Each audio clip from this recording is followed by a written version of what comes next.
The champagne glass exploded against the marble floor of the Metropolitan Museum's Great Hall.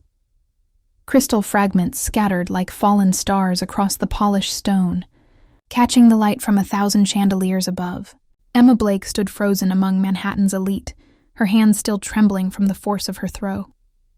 500 pairs of eyes turned toward her, designer gowns rustling like disturbed birds, tuxedos stiffening with shock. Across the crowded gala, Carter Wellington's emerald eyes locked onto hers through the sea of wealth and privilege.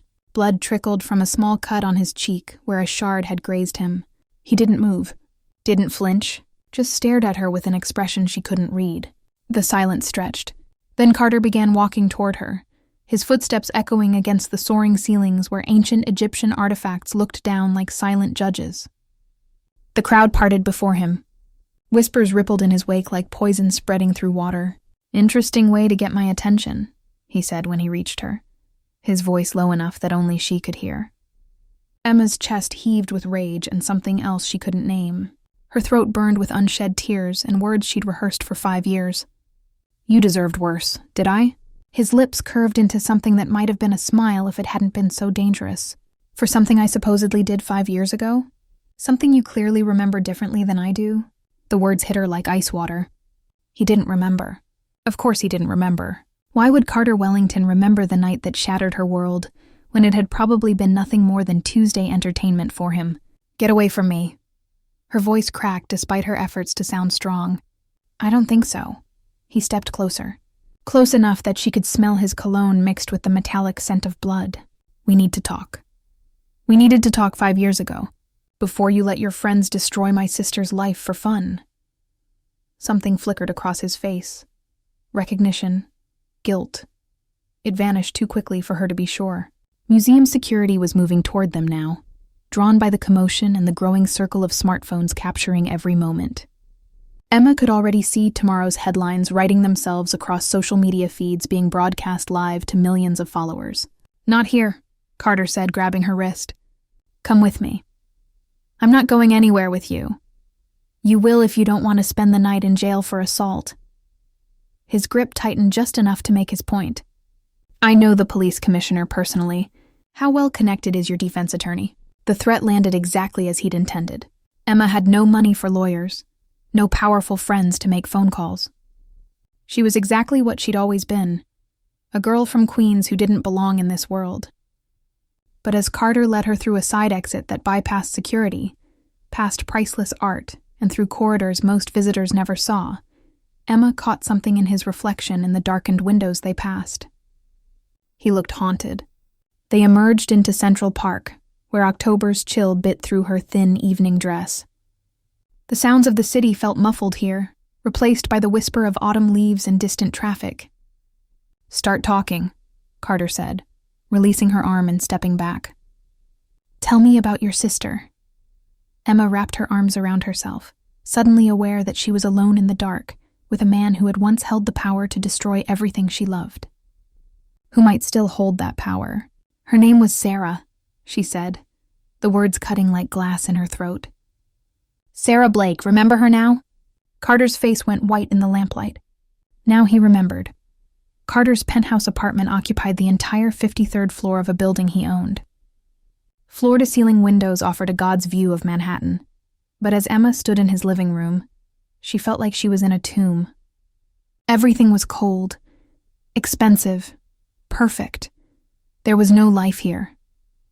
Sarah was the waitress, Carter said quietly, pouring himself 3 fingers of whiskey with hands that shook almost imperceptibly.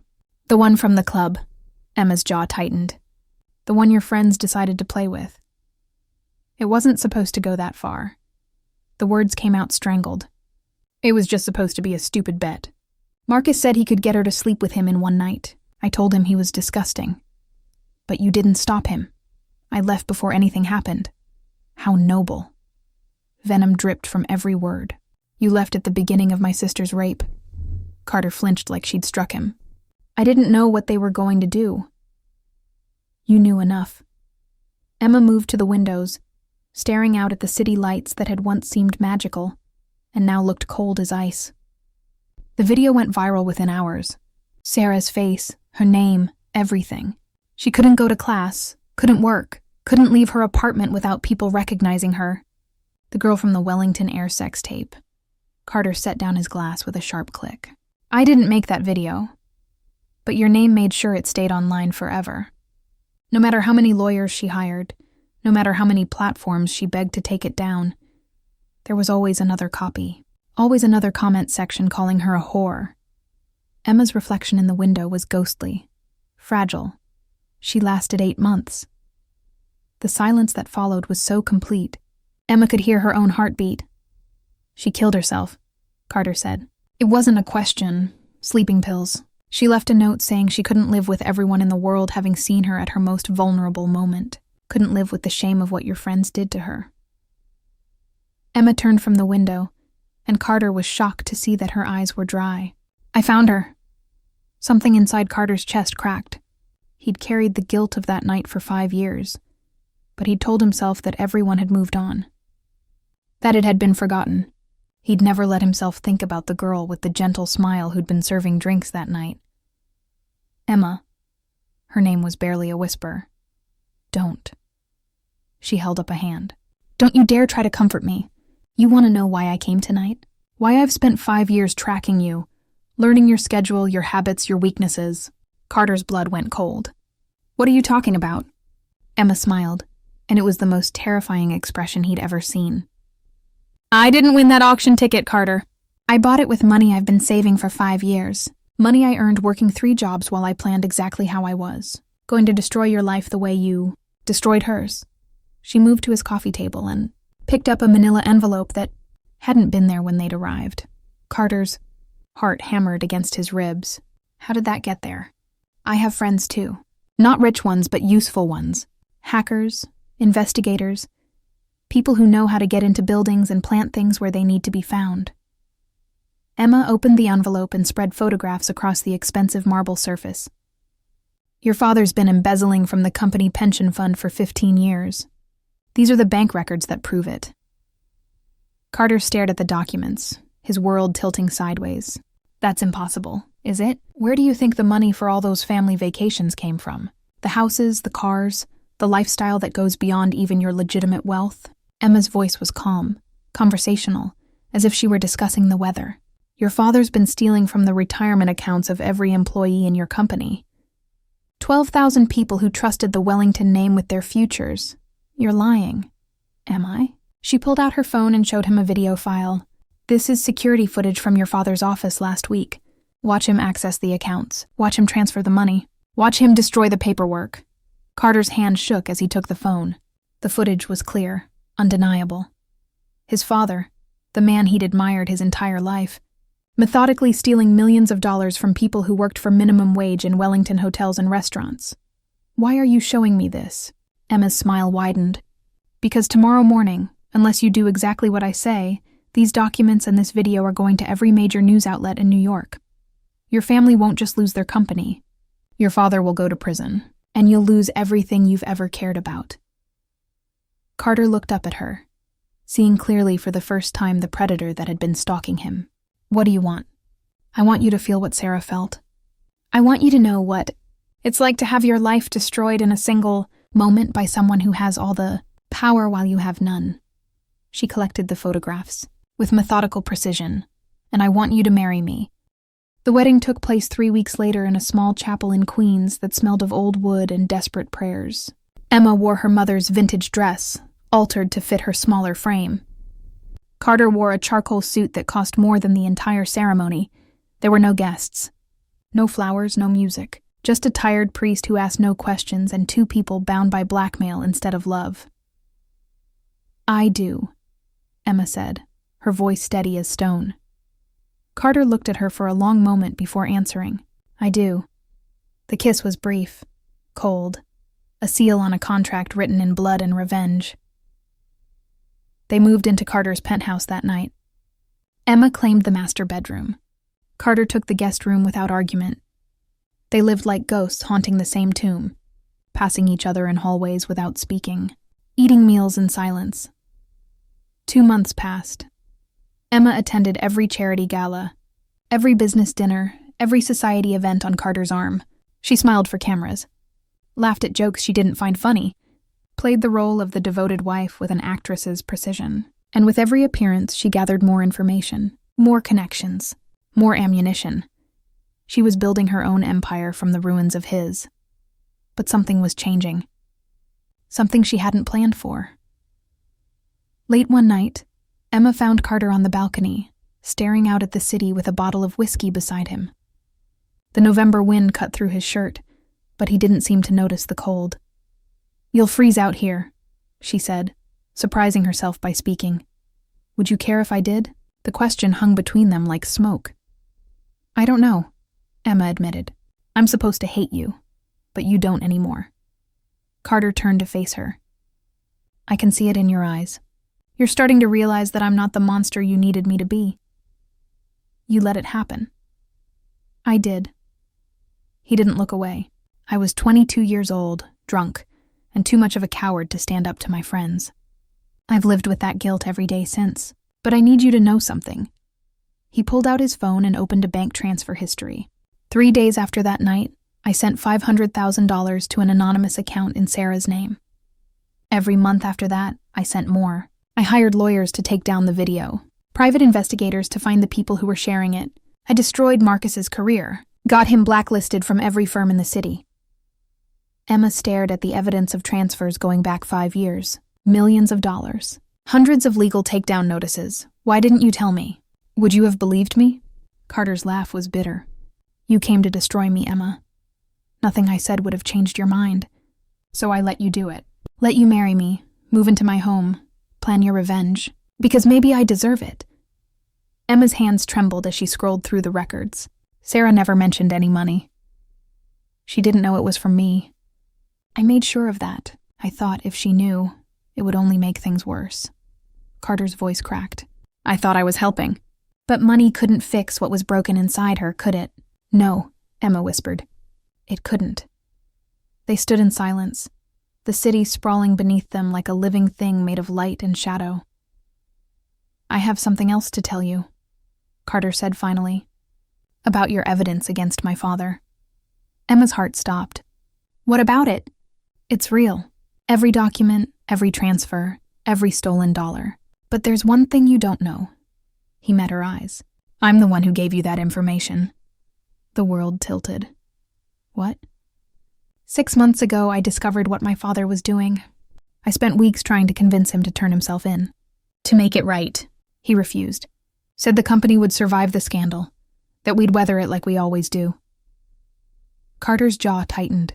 "So I started looking for another way. Then I saw you at a coffee shop in Queens. You were watching me from across the street, writing in a notebook. You'd been following me for weeks by then." Emma's mind reeled. "You knew?" "I've known since the beginning. I knew you wanted revenge. I knew you blamed me for Sarah's death. And I realized you were the only person who would actually use the evidence I'd gathered. You were the only one who hated my father as much as I'd come to. You used me. We used each other." Carter stepped closer. "You wanted to destroy my family. I needed someone willing to do it. The difference is, I knew the cost. I knew what I was sacrificing." Emma backed away, her mind spinning with betrayal and revelation. "You manipulated me into marrying you." "You blackmailed me into marrying you," Carter corrected. "I just made sure you had the weapon you needed. Everything else? That was your choice, Emma, your plan. Your revenge, you bastard." "Yes," he agreed simply. "But so are you. We're the same, you and I. Two people who would burn the world down for the sake of justice. Or vengeance. Sometimes it's hard to tell the difference." Emma's hand cracked across his face. The sound echoed across the balcony like a gunshot. Carter didn't move, didn't defend himself, just looked at her with eyes that held too much understanding. "I hate you," she whispered. "I know." He touched his reddening cheek. "But you don't hate me as much as you hate yourself for starting to care." Emma fled back into the apartment, her heart hammering, her mind fracturing under the weight of everything she'd just learned. Behind her, Carter remained on the balcony, watching the city lights blur through the whiskey and the wind. Neither of them noticed the car parked across the street, or the camera lens pointed at their window, or the man behind it who smiled as he uploaded the photos to a very interested buyer. Marcus Chen had waited 5 years for his revenge too. The photographs appeared online at 3 a.m. Emma on the balcony with Carter, her hand on his face, the way they looked at each other. The headlines wrote themselves: Wellington heirs revenge bride, the truth behind the blackmail marriage. Emma woke to her phone exploding with notifications.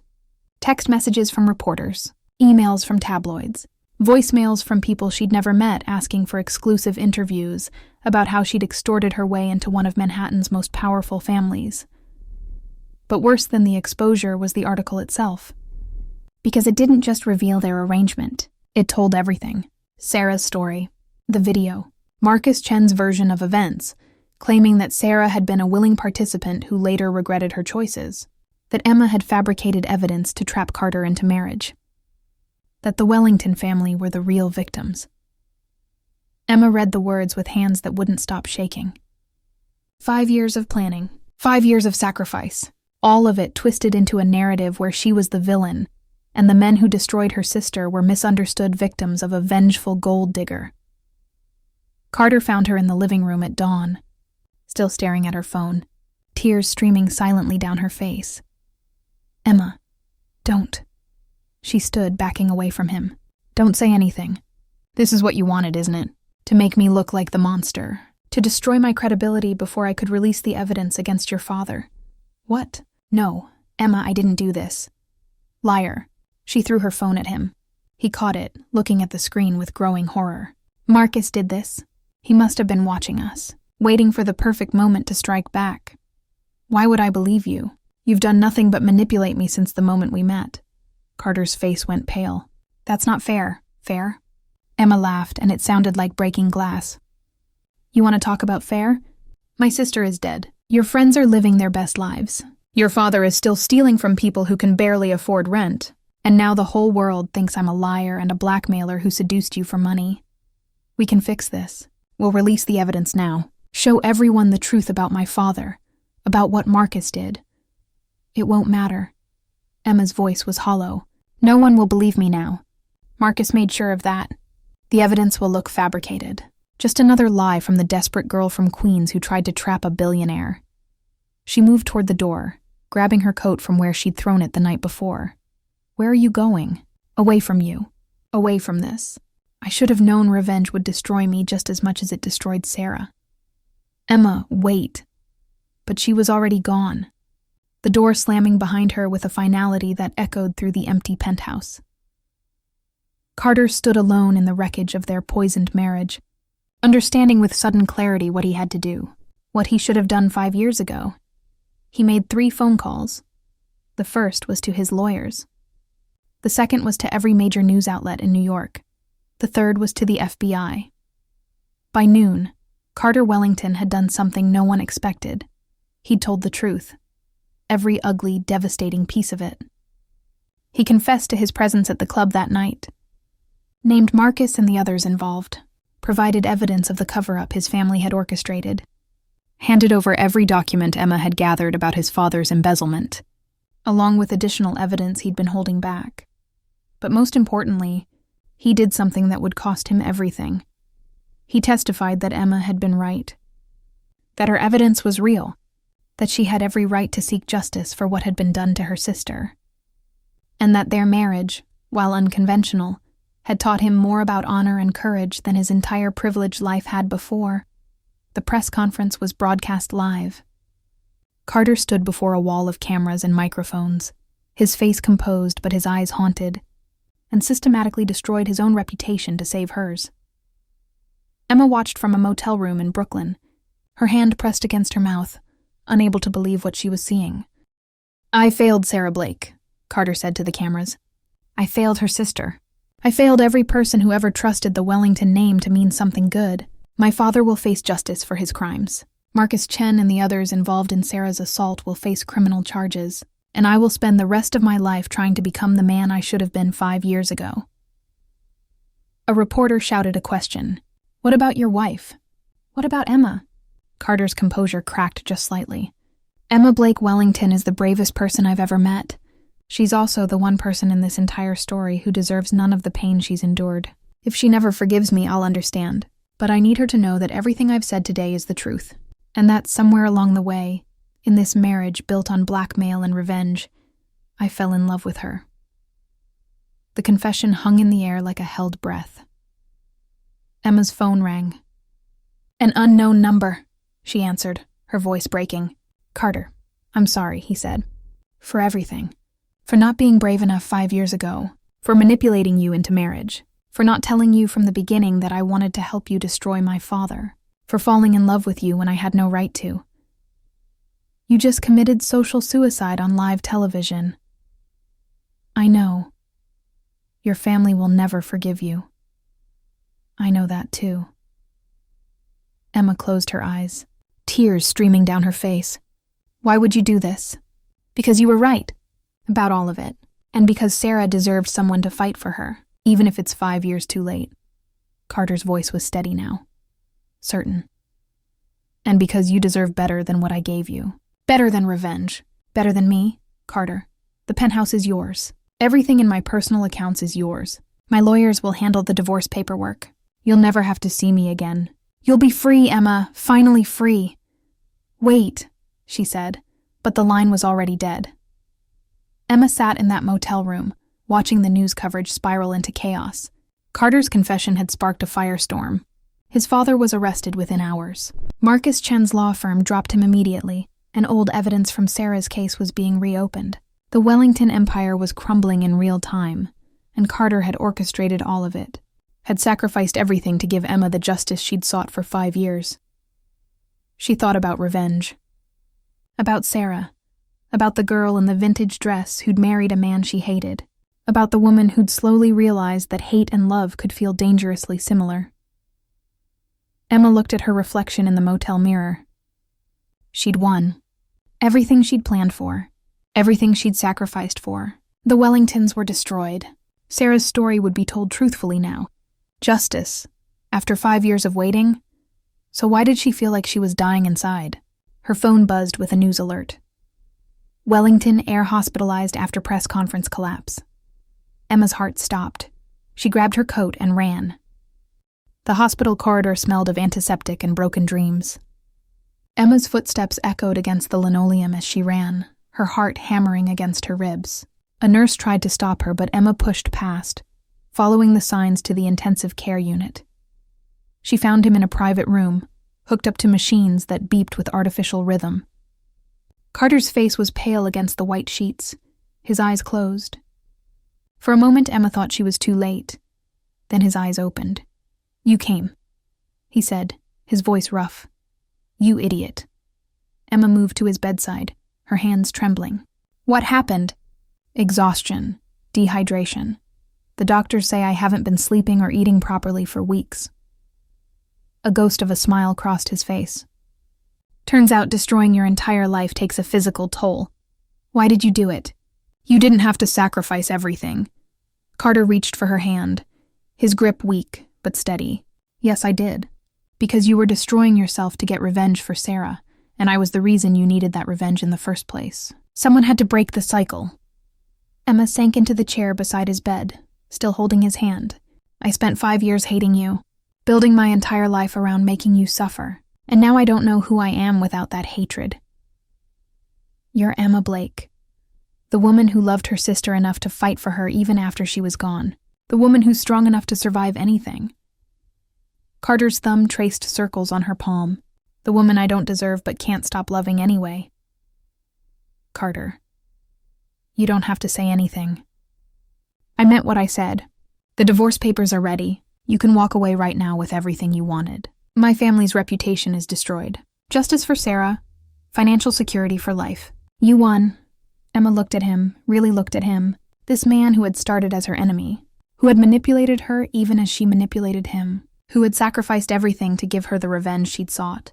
And somewhere in the twisted wreckage of their poisoned marriage, she'd fallen in love with him too. "I have a confession to make," she said quietly. Carter waited. "The evidence I had against your father, some of it was real, but some of it I fabricated to make the case stronger. I was so desperate to destroy you that I was willing to cross lines I swore I'd never cross. I became exactly what I hated." The machines beeped steadily in the silence that followed. "I know," Carter said finally. Emma's head snapped up. "What?" "I've had forensic accountants going through everything since the wedding. Some of the documents had inconsistencies, timestamps that didn't match, but the core evidence was solid. My father was stealing. Maybe not to the exact extent your fabricated documents showed, but enough to deserve prosecution. And you still used it. Still destroyed your family based on partly false evidence. Because the truth was enough. Your embellishments just made the case stronger. And because my father's real crimes deserved to be exposed, even if your methods weren't perfect." They stared at each other, two broken people who had found each other in the wreckage of revenge and manipulation. "So we're both liars," Emma said. "Both manipulators. Both willing to cross lines for what we thought was justice. Yes. What kind of foundation is that for a marriage?" Carter's smile was sad. An honest one, maybe. For the first time. Emma stood, moving to the window. Outside, New York continued its endless dance of light and shadow. Somewhere in this city, 12,000 people would get their retirement money back because of what she and Carter had done. Somewhere, Sarah's story was finally being told truthfully. Somewhere, Marcus Chen was facing consequences for his actions. But at what cost? "I have a choice to make," Emma said, not turning around. "I can take everything you've offered me. The money, the freedom, the revenge I've dreamed about for 5 years. I can walk away from you and build a new life with Sarah's memory finally at peace." "Yes," Carter agreed quietly. "You can, or I can stay. With a man who manipulated me, who I blackmailed into marriage, who sacrificed everything for me even though I came into his life planning to destroy him." She turned to face him. A man I somehow fell in love with while trying to hate him. Carter pushed himself up in the bed, ignoring the machine's protests. "What are you saying?" Emma moved back to his side, her decision crystallizing with every step. "I'm saying that Sarah wouldn't want me to spend the rest of my life consumed by revenge. She'd want me to choose love, even if it's complicated, even if it's built on a foundation of lies and manipulation and pain." She took both his hands in hers. "I'm saying that maybe we can't undo the past. Can't bring Sarah back. Can't erase what happened 5 years ago or the twisted path that brought us together. But maybe we can choose to build something real from the ruins." "Emma, I'm not saying it will be easy. We have a lot to forgive, a lot to work through. We'll need therapy, probably lots of it.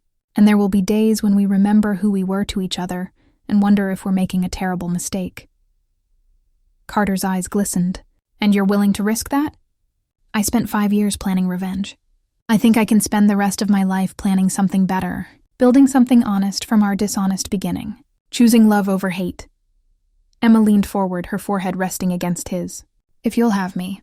For real this time. No blackmail, no manipulation. Just two broken people trying to heal together. I don't deserve you. You don't. But I don't deserve you either. Maybe that's what makes us perfect for each other." Carter pulled her closer, kissing her with 5 years of guilt and grief and impossible, complicated love. When they finally broke apart, both were crying. "I have one condition," Emma said. "Anything. We start a foundation, in Sarah's name, for survivors of assault. Real resources, real support, real change. We use what's left of your family's money to actually help people." "Done." Carter didn't hesitate. "What else?" "We tell our story. The real story, all of it. The revenge, the manipulation, the lies. Everything. Because maybe someone else out there is drowning in rage and grief and needs to know that there's another way. Even if it makes us look like villains." "We were villains," Emma said softly. "But maybe we can become something else. Something better." Outside the hospital window, the sun was rising over Manhattan. A new day breaking over the city that had witnessed their destruction and might yet witness their redemption. 3 years later, Emma stood in the gallery space that bore her sister's name. The Sarah Blake Foundation for Survivors had just opened its 5th location. Around her, photographs covered the walls, each one telling a story of survival, strength, healing. Carter appeared at her elbow, sliding an arm around her waist. "Ready to go home?" Emma leaned into him, looking at a photograph of Sarah laughing at the beach, taken the summer before everything fell apart. "Yeah, I'm ready. They left the gallery together, two people who had found love in the ashes of revenge, who had learned that justice and healing could coexist with forgiveness, who had chosen to build something beautiful from their broken beginning. It wasn't the fairy tale ending Emma had once dreamed of. It was better. It was real. It was honest. It was theirs. As they walked hand in hand through the streets of Manhattan, Emma thought about the girl she'd been 5 years ago. The one who'd planned to destroy a man and ended up falling in love with him instead. The one who'd learned that revenge might feel satisfying in the moment, but love was what gave life meaning. I think Sarah would be proud, Carter said quietly, as if reading her thoughts. Emma smiled, tears pricking her eyes. Yeah, I think she would be too. They disappeared into the New York evening, just two more people in a city of millions. Two people who had found each other in the darkest way possible, and somehow, impossibly, built a light that would guide others home. The end.